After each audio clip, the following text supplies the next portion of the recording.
Paul O'Neill would go to every single plant owned by Alcoa and give this speech to the employees. And he'd say, if your colleagues or your manager do not allow you to make the environment safer for your work, here's my home phone number.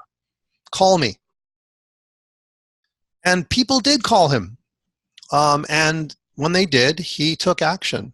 And suddenly, everyone really saw he means business. People started putting posters of Paul O'Neill's, face in their lockers at work. And things changed. The company started to turn around. The workers were empowered not only to just create a safer environment, but suddenly with that new feeling of being empowered, they started coming up with newer ideas. In other words, innovation started to happen again. And it was like a blossoming of this long dead field.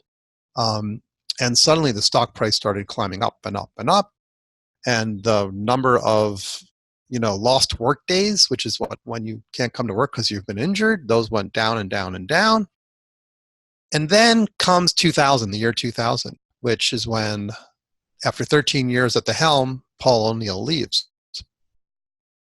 And that's when you would think, what would you think would happen at that point? Well, things would start to slip, more sort of traditional, you might say traditional capitalist values. I'm not sure if that's the right word, actually, but prevalent values that put sort of shareholder value above everything else might start to creep in, right? That's right. And what happened was the opposite. The trend continued.